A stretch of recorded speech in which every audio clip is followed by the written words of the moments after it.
महाराष्ट्र राज्याचे सार्वजनिक बांधकाम मंत्री शिवेंद्रराजे भोसले यांनी एका कार्यक्रमादरम्यान चंद्रपूर जिल्ह्याचे लोकप्रिय नेते सुधीर मुनगंटीवार यांच्याबद्दल कौतुकास्पद उद्गार काढले आणि त्यांच्या कार्यपद्धतीची प्रशंसा करून त्यांच्याविषयी एक आदर्श समाजासमोर ठेवलाय।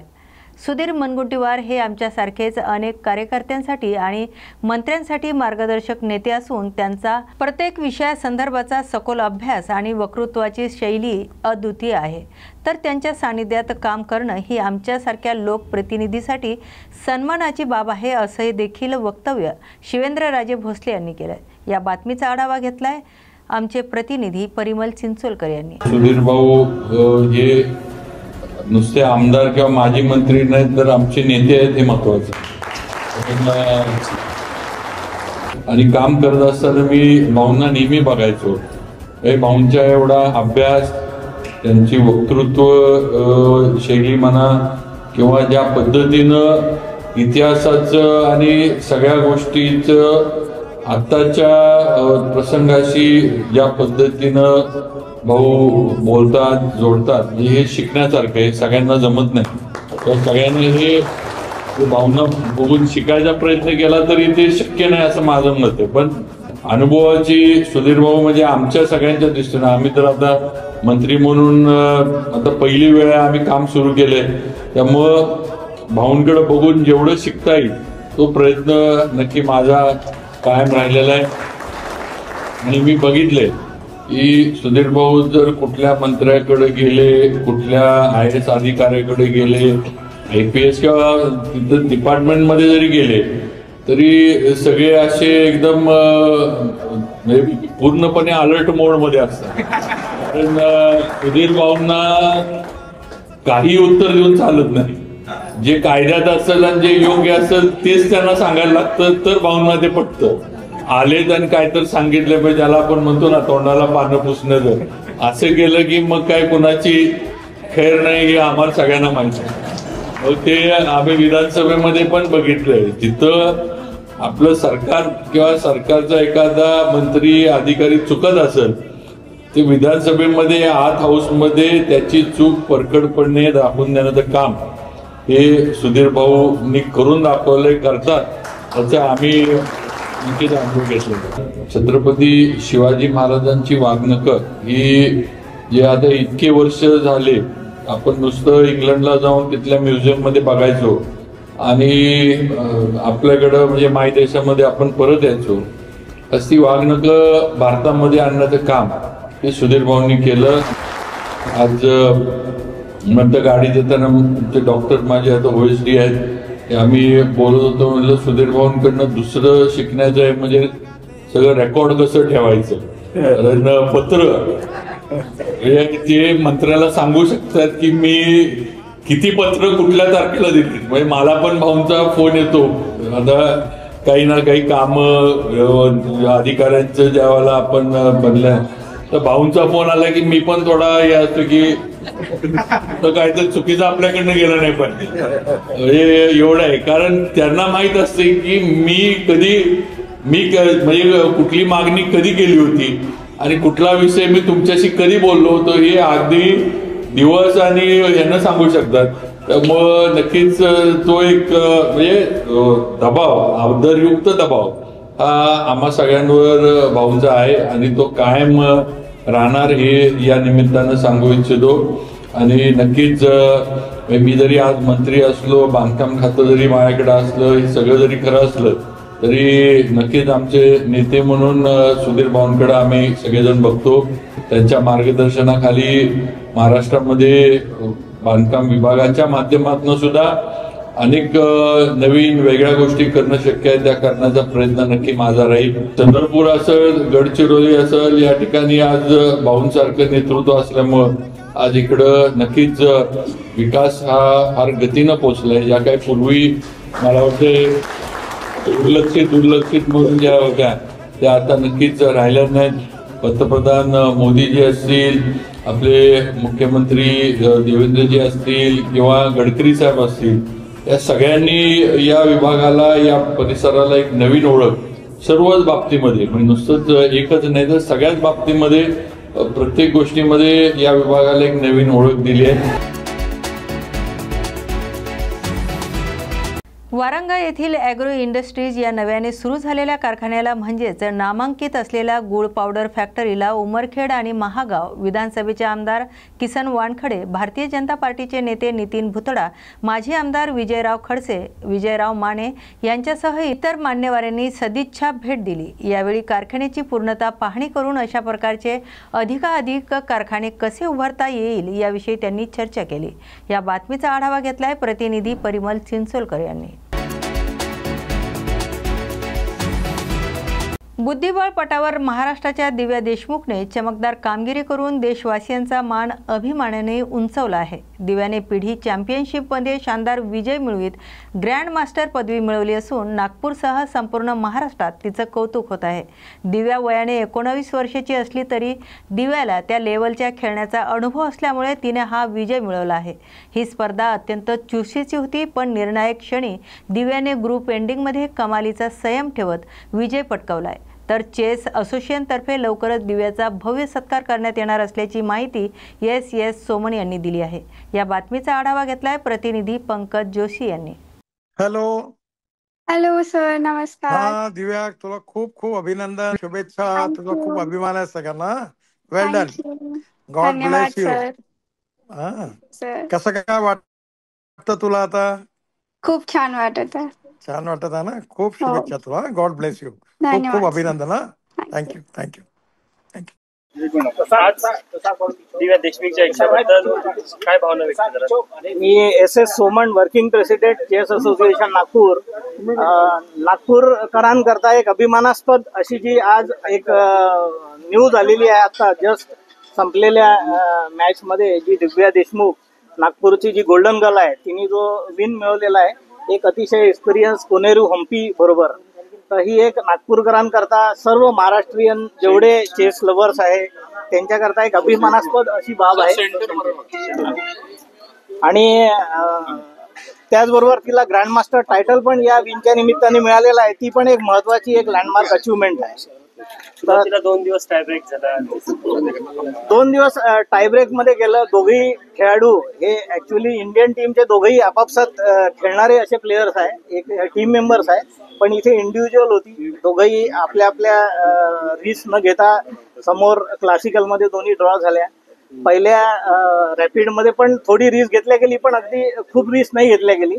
पण सेकंड जो डिसायडर गेम आहे त्याच्यामध्ये दोघांनी रिस्क घेतली आणि शेवटी एंड गेम मध्ये दिव्याने चांगला विन काढला. एंड गेम मध्ये नेऊन रूक एंडिंग मध्ये. कोनेरू आणि दिव्यामध्ये काय फरक बघत होते समोरून? फरक हा आहे की दिव्या जी आहे, दिव्या एक युथफुलनेसचं एक प्रतीक आहे. एक लहान आहे वयाने, 19 वर्षाची आहे. ती हम्पी जी आहे ती 38 वर्षाची आहे. निश्चित तिला खूप चांगला एक्सपिरियन्स आहे तिच्याजवळ. पण दिव्याला पण आता त्या लेवलचा खेळण्याचा भरपूर एक्सपिरियन्स असल्यामुळे शेवटी तिने सगळ्या गोष्टीवर मात करून शेवटी जी एक्सपिरियन्स आहे त्याला बाजूला करून शेवटी विन काढला आणि सगळ्यांना एक आनंदाचा क्षण आपल्याकरता सगळ्यांना दिला. आता तिला डॉक्टर साहेब येतातच आहे. डॉक्टर साहेबांनी एकदा तिचे वडील, आई तर तिच्या बरोबरच आहे. जेव्हा केव्हा वापस येतील त्यावेळेला आम्ही सगळे ते वेळ घेऊन एक चेस असोसिएशन नागपूर तर्फे तिचा एक चांगला जंगी सत्कार करायची भावना आहे. President chess association Nagpur. Sir, ये बताइए कि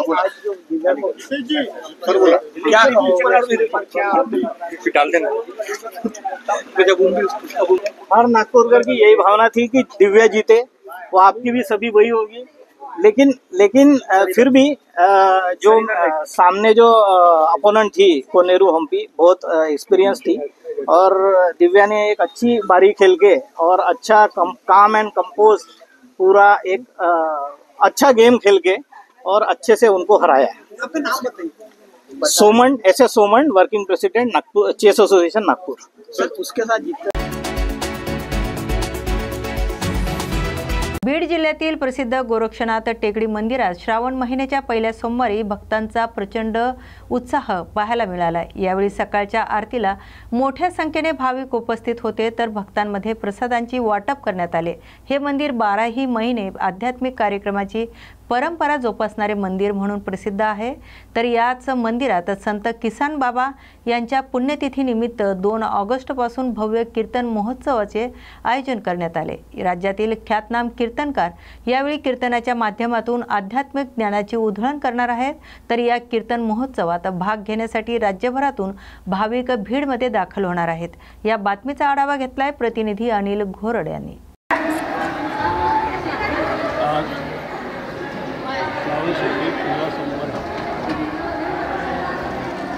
पहिल्या सोमवारी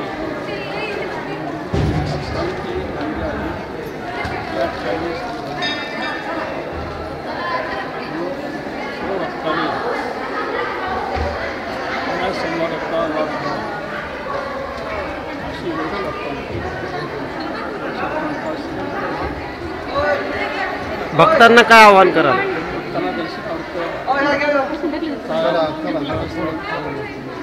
या करतात सणाच्या टायमाला मला त्या टायमाला सुद्धा हा गरीब कार्यक्रम पहिला समर्पण होईल आणि त्या सोमवारी खूपच माल मासी हर्ष मानसी हिरवळ दाटे तू इकडे या कवीच्या युक्तीप्रमाणे श्री क्षेत्र गोरक्षनाथ टेकडी बीड तालुक्यातील गोरक्षनाथ टेकडी आज नक्षत्रावानी नटलेली पाहायला मिळते। श्रावण महिन्यात खास करून उंच भागावरती असलेलं गोरक्षनाथ टेकडीचं मंदिर हिरवळीने नटलेलं असतं। या ठिकाणी मोठ्या प्रमाणात वृक्ष लागवड देखील केलेला आहे, पण त्याचबरोबर जर आता पाहिलं तर भाई भक्तांचा ओघ मात्र या ठिकाणी कमी नसतो। गेल्या अनेक दशकांपासून या गोरक्षनाथ टेकडीची ख्याती आणि महती या बीड जिल्ह्यानेच नव्हे तर संबंध महाराष्ट्राने पाहिलेले आहे। या ठिकाणी काही भावी भक्त आपल्या सोबत आहेत, आपण त्यांच्याशी थेट जाणून घेणार आहोत। काय वाटतं तुम्हाला टेकडीबद्दल? वक्रतुंड महाकाय सूर्यकोटी समप्रभ निर्विघ्नं कुरु मे देव सर्व कार्येषु सर्वदा। गोरक्षनाथ टेकडी हे एक खूप जुनं श्रद्धास्थान आहे। इथे भाविक भक्तांची खूप गर्दी असते। तर इथे दर सोमवारी सकाळी पहाटे 6 वाजता आरती असते। आरतीसाठी खूप भाविक भक्तजन या पंचक्रोशीतून येतात। सुमारे सकाळी 3 ते 4 हजार लोक पहाटे 5 वाजल्यापासून रांगा लागलेले असतात। 6 वाजता आरती होते, त्यानंतर भक्तांना प्रसाद आणि त्यानंतर भाविक आपल्या गावी मार्गस्थ होतात। तर येत्या 2 तारखेपासून इथे खूप मोठा भव्य अखंड हरिनाम सप्ताह सुरू होत आहे। 2 ते 7 ऑगस्ट या दरम्यान हरिनाम सप्ताह खूप मोठ्या प्रमाणात या सभा मंडपामध्ये पार पडणार आहे। तरी सर्व भाविक भक्तांनी या ठिकाणी या कार्यक्रमाचा लाभ घ्यावा व इथे खूप विकास कामे चालू आहेत, यासाठी सढळ हाताने भाविक भक्तांनी मदत करावी एवढंच सांगतो। या भाविक भक्ताच्या सांगण्यातून या ठिकाणच्या संस्थान गोरक्षनाथ टेकडीचं महत्व वाढताना पाहायला मिळतं। एकूणच दादा वर्षभरातली गोरक्षनाथ टेकडी आणि श्रावण महिन्यातली याच्याकडे कसं पाहता आपण? श्रावण महिन्यामध्ये विशेषतः खूप गर्दी होते, कारण इथे गोरक्षनाथ हे महादेवाच्या रूपामध्ये पिंडीचं स्थान असल्यामुळं इथे, कारण श्रावण महिन्यात लोक महादेवाची भक्ती जास्त करतात, त्यामुळे त्याचप्रमाणे इथं श्रावण महिन्यामध्ये विशेष गर्दी असते। अतिशय भक्तिभावाने आणि श्रद्धेनं भाविक भक्त या ठिकाणी येत असतात। काय सांगाल गोरक्षनाथांबद्दल, कसं महात्म्य आहे? गोरक्षनाथाचं एवढं महत्व आहे, जे येतं त्याला महत्व आहे। कारण आम्ही दर सकाळी 5 वाजता पहाटे पायी वारी करतो। मी 10 वर्ष झाले मला वारी करतो पायी सकाळी। कारण जे गोरक्षनाथाचं एवढंच आहे, जे येतं त्याला पावल्याशिवाय राहत नाही। आणि कसं सरदा आता विकासाचे काम झालेत भरपूर, कारण नवनाथामध्ये श्रद्धा आहे, निष्ठा आहे, भक्तिभाव आहे आणि याच भक्तिभावाच्या श्रद्धेने श्रावण महिन्यातल्या पहिल्या सोमवारी आज बेलपत्र घेऊन या गोरक्षनाथाला अर्पण करण्यासाठी मोठ्या श्रद्धेने भाविक भक्त या ठिकाणी उपस्थित राहिलेले आपल्याला पाहायला मिळत आहे। न्यूज मराठी 24/7 साठी मी अनिल घोरड, बीड। भंडारा जिल्ह्यात मध्यवर्ती बँकेच्या निवडणुकीत महायुतीचा दणदणीत विजय झाला। सुनील फुंडे यांच्या नेतृत्वाखाली पॅनलमधील 11 उमेदवार विजयी झाले असून नाना पटोले यांच्या पॅनलला मोठा पराभव पत्करावा लागला। दुसरीकडे 6 जणांचा निकाल न्यायालयीन प्रक्रियेमुळे थांबवण्यात आला असून उच्च न्यायालय नागपूरने 31 जुलैपर्यंत मतमोजणी थांबवण्याचे आदेश दिले आहेत।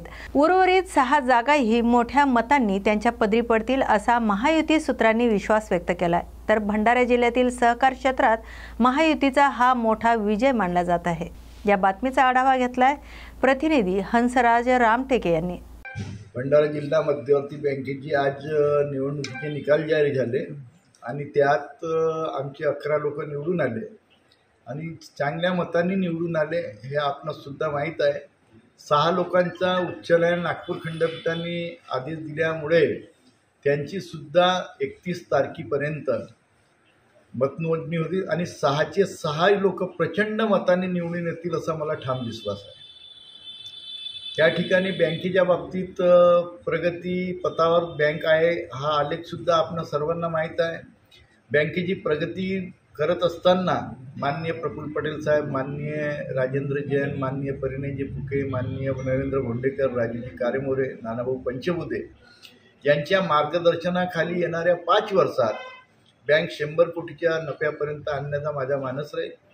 बँकेची एक सुंदर वास्तू या ठिकाणी बनवण्याचा माझा मानस आहे आणि शाखा स्तरावर रेडी रेकनरपेक्षा जास्त दर जर असले तर राज्य सरकारकडून परवानगी घ्यावी लागते, त्याचे सुद्धा प्रस्ताव मी बनवण्याचा माझा संकल्प आहे आणि तो संकल्प पूर्ण करीन अशी मी आपणा सर्वांसमोर ग्वाही देतो आणि बँक NPA 1% आणण्याचा माझा जो संकल्प आहे तो सुद्धा या 5 वर्षात पूर्ण करण्याची माझी।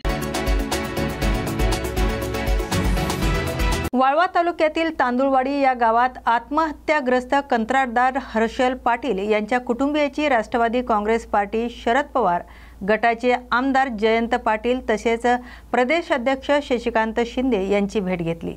या बातमीचा आढावा घेतलाय आमचे प्रतिनिधी कृष्णांत पाटील यांनी।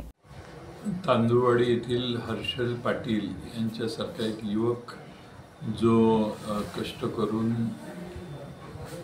वर आर्थिकदृष्ट्या स्वतःची शेतकरी कुटुंबातील या कुटुंबाची अवस्था दुरुस्त करण्याचा प्रयत्न करत होता।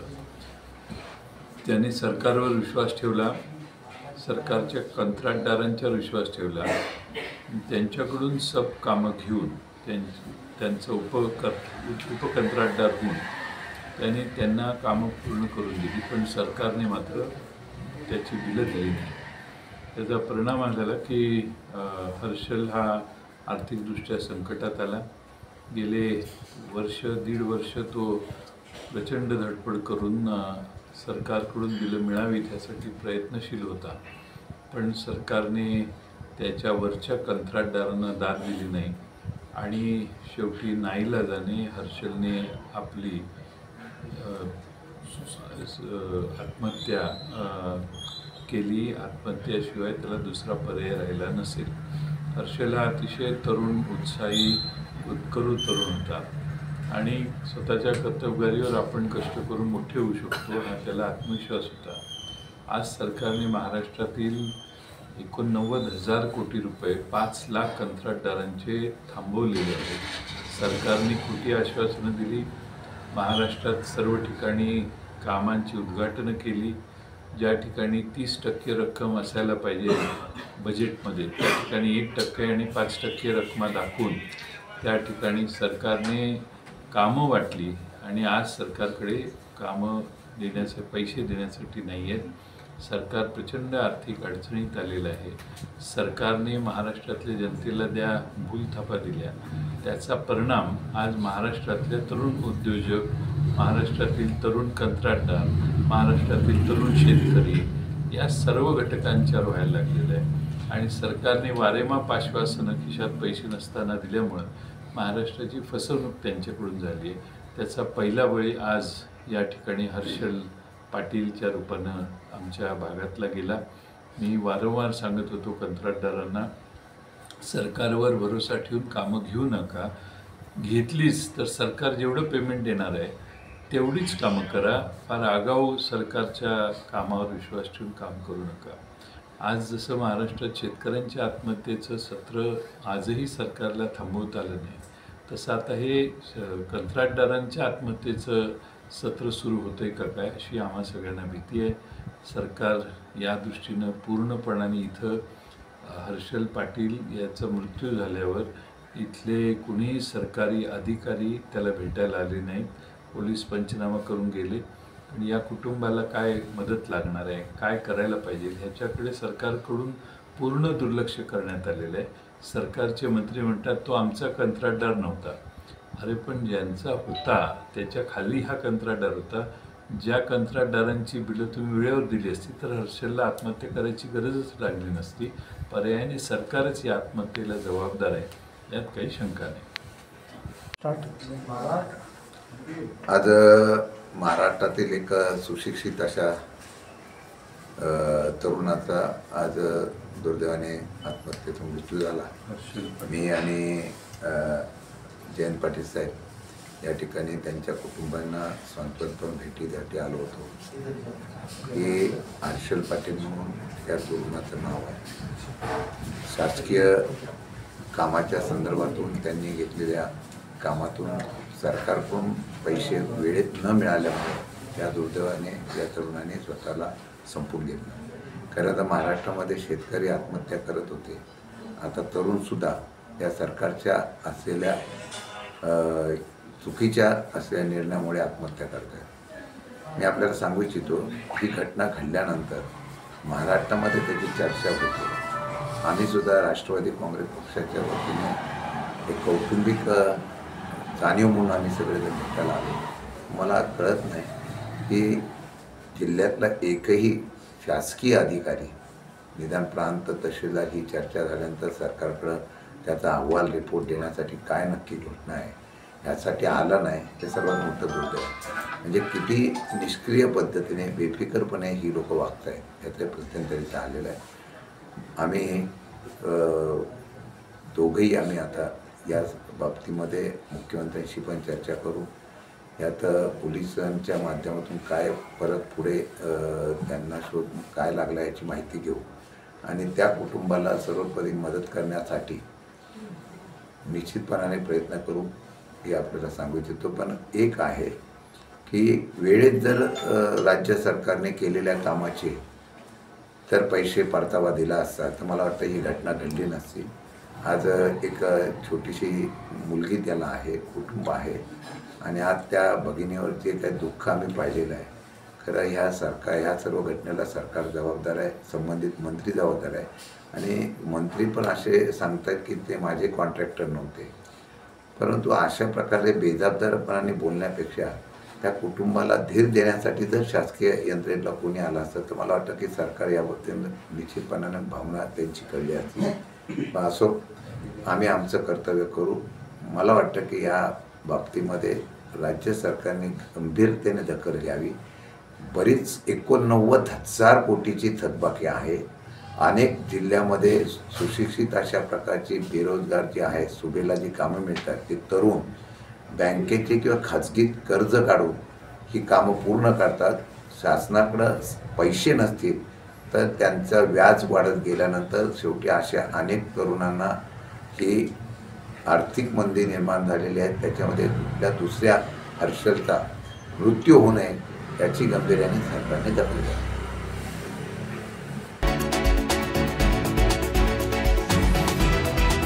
भंडारा जिल्हा मध्यवर्ती बँक निवडणुकीत महायुतीने दमदार विजय मिळाला असून सुनील फुंडे यांच्या नेतृत्वाखाली पॅनलमधील 11 उमेदवार विजयी झाले. मात्र या विजयाच्या पार्श्वभूमीवर आता वादाची छाया गडद होत चाललेली आहे. तर आमदार नरेंद्र भोंडेकर यांच्या समर्थकांनी पत्रकार परिषद घेत महायुतीमधीलच काही घटक पक्षांनी पाठीमागून खंजीर खुपसल्याचं आणि दगाफटका केल्याचा आरोप केला आहे.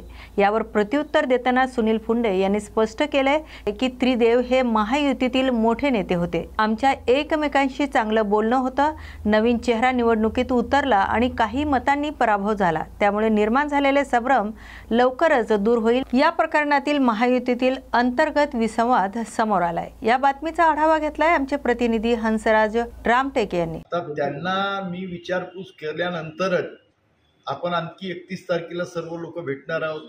त्यांच्यासोबत दगाफटका झाला असेल असं त्यांना वाटत असेल. पण त्रिदेव हे या पूर्ण महायुतीमध्ये मोठे नेते होते. त्यांनी आपसात समजरमज का केलं का नाही त्यांच्यात आपसात बोलणं तर चांगलंच होतं. आणि नवीन रक्ताचा कोणी माणूस उभा राहिला आणि 1-2 मतांनी पराभव झाला तर असं त्याला वाटते की माझ्यासोबत दगाफटका झाला. या निवडणुकीमध्ये सहकारात राजकारणाचे जोडे बाजूला ठेवून चालावं लागते. सहकारणात रक्ताचे नाते वगैरे सर्व बाजूला ठेवून चालावं लागते. आणि कधीतरी कितीतरी उदाहरण आहेत. आता प्रदेशाध्यक्ष माझे बंधू आहेत. प्रदेशाध्यक्षा बंधू असल्यानंतर माझ्या पत्नीचा व्होट सेवा सहकारी संस्थेत होता. तिने पक्षाच्या पॅनलचे जे लोक होते त्यांच्याकडे वळती केला. माझ्या साळ्याचा व्होट मजूर संस्थेत होता, त्यांनी सुद्धा माझ्या पॅनलकडे दिला. समोर कोण उभा आहे काय त्याचा विचार न करता प्रदेशाध्यक्ष माजी प्रदेशाध्यक्ष जरी उभे राहिले असते तरी त्यांना माहीत होतं की 5 व्होट हे सुनील फुंडेच्या घरचे आहेत आणि हा दगाफटका होण्याची शक्यता नाकारता येत नाही. त्यामुळे मला वाटते कदाचित त्यांनी माघार घेतली. तर फोंडेकर साहेबांचा त्यांचे जे संघटन मंत्री आहेत त्यांचासुद्धा जे काही त्यांच्या मनात भ्रम निर्माण झाला असेल तो सुद्धा दूर करण्याचा मी प्रयत्न 1-2 दिवसातच करीन आणि त्यांना समजावून सांगेन. यापूर्वी त्यांना समजावून सांगितल्यानंतर आता तरुण रक्त आहे, आमदाराचे तरुण रक्त आहे, त्याचे कार्यकर्ते सडसडते रक्तात आहेत, ते शिवसेनेचा रक्त आहे. त्यामुळे त्यांना समजवण्याचं काम मोठा भाऊ म्हणून त्यांचं करीन अशी तुमच्यासमोर या ठिकाणी आशा व्यक्त करतो. आणि मला आमदार महोदय, महायुतीतील घटक पक्षाने आमच्या पाठीत खंजीर उपसला आणि घात केला. त्या घटक पक्षातील नेते आणि त्यांचे पदाधिकारी यांनी ज्या पद्धतीने महायुतीचा धर्म पाळायला पाहिजे होता त्यांनी न पाळता उघडपणे आमचे उमेदवार कसे पडतील याच्यासाठी सर्वतोपरी प्रयत्न केले. त्यामुळे आज मी आपल्याला आपल्या माध्यमातून जाहीरपणे सांगू इच्छितो की स्थानिक पातळीवर आता ज्या कोणत्याही निवडणुका होतील त्यामध्ये शिवसेना पक्ष हा शिवसेना पक्षाकडनं त्या महायुतीतील घटक पक्षाने कोणतीही अपेक्षा करू नये आणि आम्ही पण त्यांच्याकडून अपेक्षा करणार नाही. आणि ज्या पदाधिकारी आणि नेत्यांनी आमच्यासोबत घात केला, आमचा विश्वासघात केला, त्यांचे सर्व पुरावे आमच्याकडे आहेत आणि लवकरच आम्ही ते जाहीर सुद्धा करणार आहोत. आणि यासंबंधी भंडारा जिल्हा शिवसेनातर्फे आम्ही ठराव पारित करून माननीय उपमुख्यमंत्री आणि उपमुख्यमंत्री महोदय यांना सुद्धा याबाबत अवगत करणार आहोत.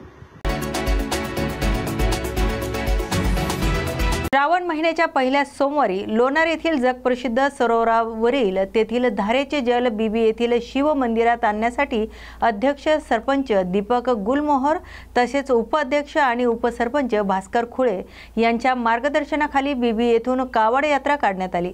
सर्व कावडधारकांनी पहाटे 4 वाजता लोणार येथील तीर्थधारेवर पोहोचून पवित्र जल घेऊन शिवमंदिरात विधिवत पूजा करून अभिषेक केला. या प्रसंगी बीबी येथील चौकामध्ये तांडव नृत्य आणि अघोरी नृत्य सादर करण्यात आले. तर यावेळी गावासह पंचक्रोशीतील शिवभक्तांनी या उत्सवाचा आणि महादेवाच्या दर्शनाचा लाभ घेतलाय. यानंतर ही कावड यात्रा छत्रपती शिवाजी महाराज यांच्या अश्वरूढ पुतळ्याजवळ येऊन महाआरतीची पूजा करण्यात आली. या सर्व कावड यात्रामध्ये बीबी पोलीस स्थानकाचे ठाणेदार संदीप पाटील यांच्यासह पोलीस बांधवांनी चोख बंदोबस्त ठेवून सहकार्य केले आणि सर्व भाविक भक्तांना महाप्रसादाचा लाभ देण्यात आलाय. या बातमीचा आढावा घेतलाय प्रतिनिधी ब्रह्मानंद वाकोडे यांनी. आपण आलेलो आहोत बीबी येथील महादेवाच्या मंदिरावर. बीबी येथून जवळपास सकाळी 4 वाजता बीबी येथील कावडधारी मंडळी गंगेचे जल आणण्यासाठी लोणार येथे पोहोचले होते. तिथून ते गंगेचं जल घेऊन बीबी येथे पोहोचलेले आहेत आणि येथे 9 वाजता जवळपास शंकराच्या मंदिरामध्ये महादेवाच्या मंदिरामध्ये त्या आणलेल्या जलाने जलाभिषेक झालेला आहे आणि गावातील जवळपास सगळीच मंडळी या कार्यक्रमाला आवर्जून हजर होती आणि यांचा हा प्रत्येक वर्षीचा कार्यक्रम असतो आणि जवळपास सगळी मंडळी यांना सहकार्य करून येत असतात. तसेच बीबी येथील उपसरपंच भास्कर भाऊ खुळे हे या कावडधारी मंडळाचे उपाध्यक्ष आहेत. त्यांच्या प्रतिक्रिया आपण आता इथे जाणून घेणार आहोत. भाऊ, आपण सकाळी लोणार येथे किती वाजता गेला होता? लोणार येथे आम्ही सकाळी इथून बीबी मधून 4 वाजता निघलो होतो. सकाळी 4 वाजता निघलो. आणि मग आपल्याकडे जवळपास किती कावड झाली होती? आपल्याकडे टोटल सर्व गावा मिळून आपली कावड असते, तर त्या सर्व गावांकडून कावडमध्ये 251 कावडधारी आम्ही सोबत घेऊन गेलो होतो. असं. आणि आपलं हे सध्या कावडचं किती वर्ष आहे? हे आता आमचं 3रं वर्ष आहे कावडचं. आणि खरंच येताना खूप आनंद वाटत असेल. आणि जी आपली मंडळी आहे ती पण आपल्याला सर्व सपोर्ट करतात का? वा वा. आम्हाला लोणारीतून निघाल्यानंतर धार्मिक जे लोक जोपासतात धार्मिकता, या लोकांनी आम्हाला चहा पाण्याची, नाश्त्याची, फराळाची व्यवस्था अतिशय सुंदरपणे केली, जेणेकरून बीबी, लोणार, सुलतानपूर, अंजनी अशा बऱ्याचशा ठिकाणी आम्हाला फराळाचं वगैरे चहा पाण्याचा नाश्ता सर्व मंडळींनी केला आणि कौतुक केलं आमचं. किंवा काय धार्मिक एक जपणं चालू आहे. आणि जे सेवालाल चौकामध्ये जे बीबीचा सेवालाल चौक आहे, तिथे तो आपण जो प्रात्यक्षिक दाखवला आहे, जे देवी देवतांचा जो कार्यक्रम दाखवला आहे, तो सुद्धा आपण चांगल्या पद्धतीने सादर केला आणि त्यांची सुद्धा तुम्हाला खूप साथ मिळाली. आणि ते बघून गावातील मंडळी, जी बीबी येथील मंडळी, ती सुद्धा खुश झालेली आहे. ते तुम्ही चांगल्या पद्धतीने राबवलं. ते कसं राबवलं? आम्ही पहिले मागच्या वर्षी 2 आपले अगोरी म्हणून इथं त्यांना वेशभूषा करून त्यांचा तांडव वगैरे केला होता. तर यावेळेस आमच्या असं लक्षात आलं, लोकांना तो कार्यक्रम खूप जास्त आवडला. त्यानंतर मग आम्ही देवघराचे एक अगोरी मंडळ म्हणून आहे, ते खूप नाव गाजलेलं आहे. त्यांनी आमच्या गावात यावं अशी आमची सर्वांची इच्छा होती. आम्ही काय जे असेल त्यांची रितसर फी भरली आणि त्यांना आमच्या गावात आमंत्रित केलं. त्यांनी आमच्या गावात खूप सुंदरपणे कार्यक्रम सादर केला आणि सर्व मंडळी आसपासच्या परिसरातला तो आवडलाही.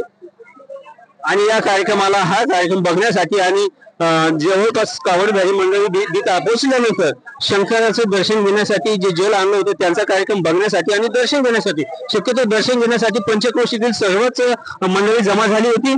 आणि हा कार्यक्रम एकदम चांगल्या पद्धतीने राबवला गेला. आणि या अगोदर सुद्धा यांनी असेच कार्यक्रम राबवलेले आहेत. यांना गावातील सर्व मंडळी चांगल्या पद्धतीने सहकार्य करतात आणि हा कार्यक्रम सुद्धा चांगला झाला आहे. मी ब्रह्मानंद वाकोडे, न्यूज मराठी 24/7 साठी लोणार.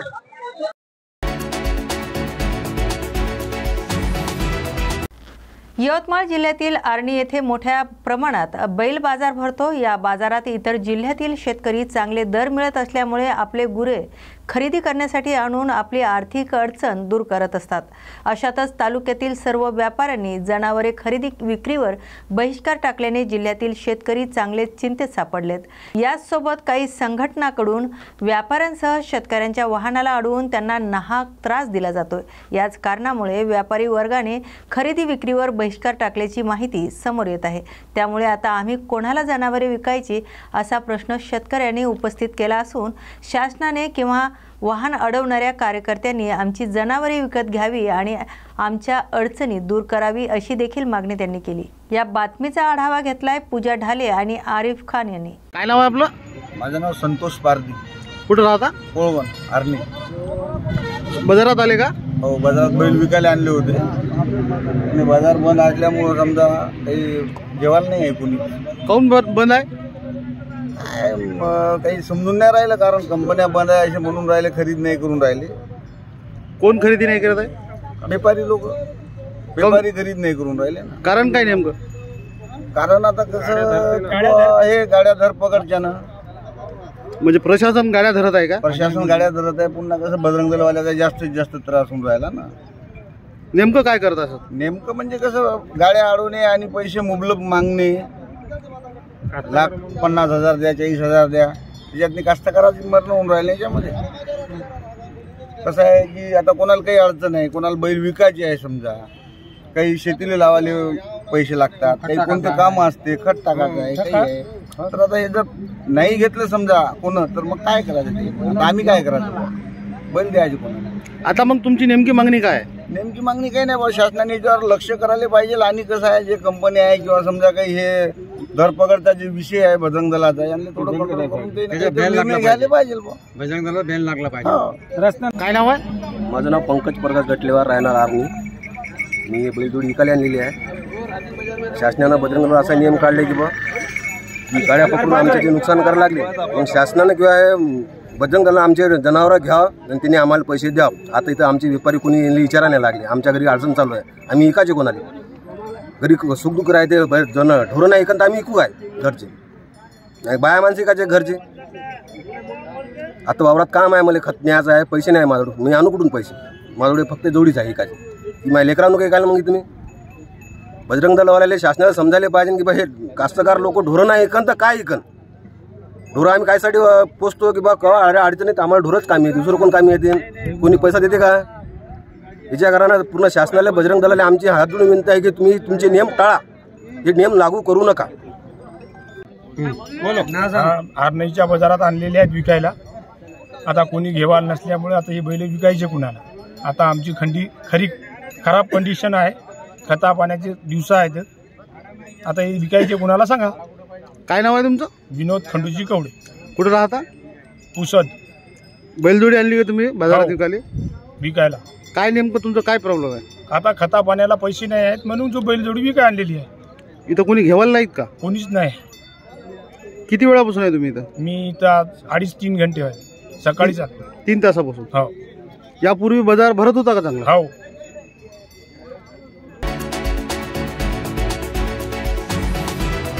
सोमवार 28 जुलै रोजी कोल्हापूर महानगरपालिका मामा भोसले विद्यालय शाळा क्रमांक 27 मध्ये संस्कार शिबिराचे आयोजन करण्यात आले. या प्रसंगी कोल्हापूर महानगरपालिका स्वच्छता दूत अमित देशपांडे यांनी विद्यार्थ्यांना घडवणारी दैनंदिन जीवनमूल्ये, वक्तशीरपणा, सौजन्यशीलता, आदर, संवेदनशीलता तसेच शालेय स्वच्छता, आपल्या शाळेविषयी आणि देशाविषयीची हक्क आणि कर्तव्य अशा अनेक गोष्टीविषयी उदाहरणं देत सोप्या भाषेत मार्गदर्शन केले. तर या संस्कार शिबिराची सांगता स्वच्छता शपथ घेऊन करण्यात आली आहे. यावेळी मुख्याध्यापिका वर्षा मुरकुटे पाटील, सर्व शिक्षक आणि विद्यार्थी आणि इतर कर्मचारी सुद्धा उपस्थित होते. या बातमीचा आढावा घेतलाय प्रतिनिधी अमित देशपांडे यांनी.